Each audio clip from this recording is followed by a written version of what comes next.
Hello friends, welcome to jobs in Telugu YouTube channel. Friends, మన ఛానల్ని follow అవుతున్న ప్రతి ఒక్కరు కూడా మన ఛానల్కి సంబంధించిన టెలిగ్రామ్ గ్రూప్లో జాయిన్ అవ్వండి. డిస్క్రిప్షన్లో ప్రొవైడ్ చేస్తాను. అలాగే ప్రతి ఒక్కరు కూడా ఈ వీడియోని లైక్ చేయండి. మన ఛానల్కి సంబంధించిన వీడియోస్ని చాలామంది చూస్తున్నారు కానీ లైక్ చేయట్లేదు ఫ్రెండ్స్. మీరు ఒక చిన్న లైక్ చేసి సపోర్ట్ చేస్తే చాలా ఎంకరేజింగ్గా ఉంటుంది. ప్రతి ఒక్కరు కూడా లైక్ చేయండి. అలాగే ఫస్ట్ టైం కనుక మన ఛానల్ని విజిట్ చేసిన వాళ్ళు ఉంటే రెడ్ కలర్ సబ్స్క్రైబ్ బటన్పై క్లిక్ చేసి దాని పక్కనే వచ్చేటువంటి ఈ విధమైనటువంటి బెల్ సింబల్ని యాక్టివేట్ చేసుకొని ఆల్ అనేటువంటి ఆప్షన్ని సెలెక్ట్ చేసుకోండి. అప్పుడు నేను అప్లోడ్ చేసే ప్రతి వీడియో యొక్క నోటిఫికేషన్ మీకు రావడం జరుగుతుంది. ఫ్రెండ్స్, ఈరోజు అన్ని న్యూస్ పేపర్స్లో వచ్చినటువంటి ముఖ్యమైన విద్యా ఉద్యోగ సమాచారం చూద్దాము. ముందుగా చూసుకున్నట్లయితే నాబార్డ్ కింద వ్యవసాయ మరియు గ్రామీణాభివృద్ధి సంస్థ కింద ఉన్నటువంటి నాప్కాన్స్ నుంచి మనకి సీనియర్ లెవెల్ కన్సల్టెంట్లకి సంబంధించి 2 పోస్టులు, మిడ్ లెవెల్ కన్సల్టెంట్లకి సంబంధించి 21 పోస్టులు, ఇంకా ఫీల్డ్ ఎన్యూమరేటర్స్కి సంబంధించి 63 పోస్టులతోటి మనకి ఒక నోటిఫికేషన్ అయితే విడుదల కావడం జరిగింది. ఇది మనకి నాబార్డ్ అనేటువంటి సంస్థ కింద ఉంటుంది. సో ఇందులో ఉన్నటువంటి డీటెయిల్స్ ఒకసారి చూద్దాము. సో ఈ నోటిఫికేషన్లో మనకి దీనికి సంబంధించినటువంటి కంప్లీట్ డీటెయిల్స్ అయితే మెన్షన్ చేయడం జరిగింది. ఆంధ్రప్రదేశ్లో సీనియర్ అండ్ మిడ్ లెవెల్ కన్సల్టెంట్కి సంబంధించి 1 పోస్టు, ఇంకా ఎన్యూమరేటర్స్కి సంబంధించి 2 పోస్టులు ఉన్నాయి. ఇంకా తెలంగాణకి సంబంధించి చూసుకున్నట్లయితే 1-2 పోస్టులు అని చెప్పేసి ఇక్కడ మెన్షన్ చేశారు. టోటల్గా చూసుకున్నట్లయితే మనకి సీనియర్ అండ్ మిడ్ లెవెల్ కన్సల్టెంట్లకి సంబంధించి 23 పోస్టులు, ఇంకా ఎన్యూమరేటర్స్కి సంబంధించి 63 పోస్టులు ఉన్నాయని చెప్పేసి ఇక్కడైతే మెన్షన్ చేయడం జరిగింది. ఈ పోస్టులకి సంబంధించినటువంటి రెస్పాన్సిబిలిటీస్ ఏంటనేది మనకి నోటిఫికేషన్లో క్లియర్గా మెన్షన్ చేశారు. ఎలిజిబిలిటీ కండిషన్స్ కూడా ఇక్కడైతే క్లియర్గా మెన్షన్ చేయడం జరిగింది. ఎడ్యుకేషనల్ క్వాలిఫికేషన్ విషయానికి వస్తే సీనియర్ లెవెల్ కన్సల్టెంట్కి సంబంధించి గ్రాడ్యుయేట్ లేదా పోస్ట్ గ్రాడ్యుయేట్ చేసినటువంటి వారు, అది కూడా అగ్రికల్చర్, హార్టికల్చర్ లాంటి ఆ పర్టికులర్ కోర్సెస్లో చేసినటువంటి వారు అప్లికేషన్స్ అయితే పెట్టుకోవచ్చు. ఇంకా మిడ్ లెవెల్ కన్సల్టెంట్లకి కూడా గ్రాడ్యుయేట్ లేదా పోస్ట్ గ్రాడ్యుయేషన్ అనేది ఆ పర్టికులర్ కోర్సుల్లో చేస్తే అప్లికేషన్స్ పెట్టుకోవచ్చు. ఇంకా ఎన్యూమరేటర్ పోస్టులు 63 ఉన్నాయి కదా, వాటికి graduate from any recognized university అని చెప్పేసి మెన్షన్ చేశారు. సో ఏదైనా డిగ్రీ క్వాలిఫికేషన్ ఉన్నటువంటి వారు ఈ యొక్క ఎన్యూమరేటర్ పోస్టులకి అప్లికేషన్స్ అయితే పెట్టుకోవచ్చు.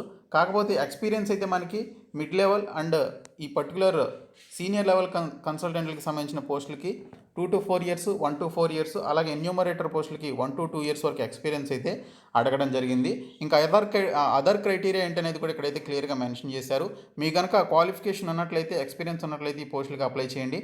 మినిమం 24 years నుంచి 65 years వరకు మనకి senior level and mid level consultant పోస్టులకి ఇక్కడ ఏజ్ లిమిట్ అయితే ఇచ్చారు.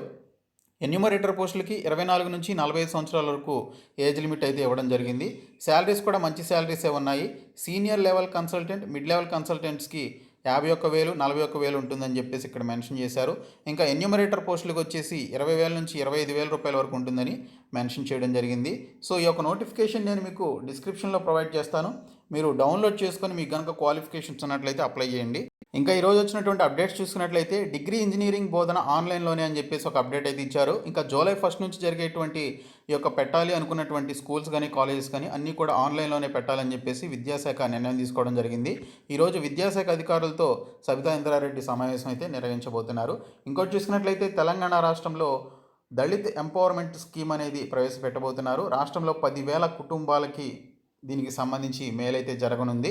సో ఇక్కడ చూసుకున్నట్లయితే దాదాపుగా 11,000 కోట్లను దీనికి సంబంధించి రిలీజ్ చేసే అవకాశం ఉన్నట్లుగా ఇక్కడైతే తెలుస్తుంది. సో ఇక్కడ చూసుకున్నట్లయితే నిన్న దీనికి సంబంధించినటువంటి ఈ యొక్క సమావేశం అయితే నిర్వహించడం జరిగింది. అఖిలపక్ష సమావేశం 2 వారాల్లో దీనికి సంబంధించి లెక్కలు తీయాలి అని చెప్పేసి కేసీఆర్ అయితే అధికారులకి ఆదేశాలు ఇచ్చినట్లుగా తెలుస్తుంది. ఇంకా మనకి గిరిజన సంక్షేమ గురుకులాల్లో మొత్తం 46 పోస్టులతోటి మరొక నోటిఫికేషన్ వచ్చింది. ఈ పోస్టులు మనకి అవుట్సోర్సింగ్ బేసిస్ మీద భర్తీ చేస్తున్నట్లు ఇక్కడైతే క్లియర్గా మెన్షన్ చేశారు. 46 పోస్టుల్లో పీజీటీ, టీజీటీ, ఆర్ట్, కంప్యూటర్, కౌన్సిలర్కి సంబంధించిన పోస్టులు ఉన్నాయి. ఇందులో Telugu, English, mathematics, physical sciences, social sciences, హిందీకి సంబంధించిన తదితర సబ్జెక్టులు ఉన్నాయని చెప్పేసి మెన్షన్ చేశారు.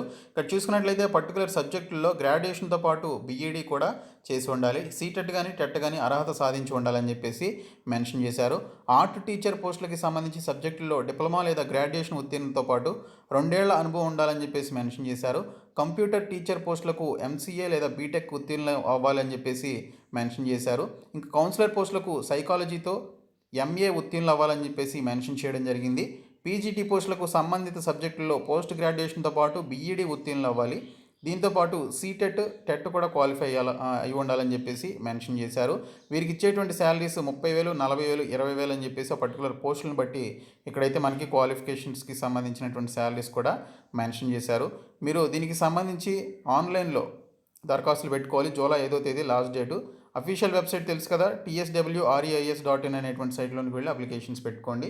ఇంకోటి చూసుకున్నట్లయితే మాకు ఉద్యోగాలు ఎన్నడిస్తారు అని చెప్పేసి ప్రగతి భవన్ ముందు నిరుద్యోగ యువత ఆందోళన చేయడం జరిగింది. ఇక్కడ చూసుకున్నట్లయితే సీఎం క్యాంప్ ఆఫీస్ ముందు ఆదివారం నిరసన తెలిపారు. ఇంకెన్నడూ ఉద్యోగాలు ఇస్తారంటూ ప్రభుత్వాన్ని ప్రశ్నించింది పర్టికులర్ పర్సన్. ఇంకా ఇంటర్ పూర్తి చేసినటువంటి నిజామాబాద్ జిల్లా ఆర్మూరుకు చెందిన రాజలక్ష్మి ప్రైవేటు ఉద్యోగం కోసం హైదరాబాద్ వచ్చి ప్రయత్నాలు చేస్తుంది. ఈ సందర్భంగా ప్రభుత్వంపై నిరసన తెలిపింది అని చెప్పేసి అప్డేట్ రావడం జరిగింది. ఇంకోటి చూసుకున్నట్లయితే ఈరోజు ద్వితీయ ఇంటర్ ఫలితాలు విడుదల చేయబోతున్నారు. విడుదల చేయనున్నటువంటి విద్యాశాఖ మంత్రి అని చెప్పేసి కూడా దీనికి సంబంధించిన అప్డేట్ అయితే రావడం జరిగింది. సో ఈరోజు మనకి 11 లోపు ఈ యొక్క రిజల్ట్స్ అయితే వచ్చే అవకాశం అయితే ఉంది. ఇంకోటి చూసుకున్నట్లయితే విఆర్ఏల పే స్కేల్ అలాగే వారసులకు ఉద్యోగాల హామీ నెరవేర్చాలి అని చెప్పేసి సీఎం కేసీఆర్కి తెలంగాణ విఆర్ఏ సంఘం లేఖ రాయడం జరిగిందని ఇక్కడ ఒక అప్డేట్ అయితే రావడం జరిగింది. రాష్ట్రంలోని 24,000 మంది విఆర్ఏల్లో 90% పైగా ఆర్థికంగా వెనుకబడినటువంటి దళిత కులాలకు చెందిన వారే ఉన్నారని చెప్పేసి ప్రస్తావించారు. ఇక్కడ చూసుకున్నట్లయితే కనీస వేతనం 19,000 అమలు చేయకుండా 10,500 వేతనం మాత్రమే ఇస్తున్నారని, దీన్ని ఖచ్చితంగా పెంచాలి అని చెప్పేసి వారైతే అడుగుతున్నారు. ఇంకోటి చూసుకున్నట్లయితే మనకి వయోపరిమితిపై సర్కారు మౌనం అని చెప్పేసి ఆంధ్రప్రదేశ్కి సంబంధించి అప్డేట్ అయితే రావడం జరిగింది. ఆంధ్రప్రదేశ్లో ఆల్రెడీ క్యాలెండర్ విడుదల చేసినటువంటి నేపథ్యంలో ఇక్కడ ఈ యొక్క వయోపరిమితిని 47 సంవత్సరాలకు పెంచాలి అని చెప్పేసి డిమాండ్ అయితే వినిపిస్తుంది. జూలై నుంచి నోటిఫికేషన్ విడుదల కాబోతున్నాయి. ఆందోళనలో నిరుద్యోగులు అని చెప్పేసి ఇక్కడ ఒక అప్డేట్ అయితే ఇచ్చారు. ఇంకోటి చూసుకున్నట్లయితే ఫ్రెండ్స్, మనకి ఆంధ్రప్రదేశ్లో 3,211 గ్రామ వార్డు వాలంటీర్లకు సంబంధించి నోటిఫికేషన్లు విడుదలయ్యాయి. జిల్లాల వారీగా ఇక్కడ ఖాళీలు చూసుకోవచ్చు. సో దీనికి సంబంధించి మీరు వితిన్ ద టైంలోనే మీరు అప్లికేషన్స్ అయితే అఫీషియల్ వెబ్సైట్లో పెట్టుకోవాల్సి ఉంటుంది. ఇంకా తెలంగాణ గురుకులాల్లో మనకి ఆల్రెడీ వచ్చినటువంటి నోటిఫికేషన్ 110 పోస్టులకి సంబంధించి సబ్జెక్ట్ అసోసియేట్లకి సంబంధించినటువంటి నోటిఫికేషన్ విడుదలైంది. దీనికి సంబంధించి ఆల్రెడీ వీడియో చేశాను, మన ఛానల్లో ఉంటుంది, ఒకసారి చూడండి. ఇంకా బీఎస్ఎఫ్లో 110 పారామెడికల్ వెటర్నరీ స్టాఫ్కి సంబంధించినటువంటి నోటిఫికేషన్ విడుదల కావడం జరిగింది. ఇక్కడ చూసుకున్నట్లయితే భారత ప్రభుత్వ హోం మంత్రిత్వ శాఖకు చెందినటువంటి directorate general border security force కింద పోస్టుల భర్తీకి దరఖాస్తులు కోరుతుంది.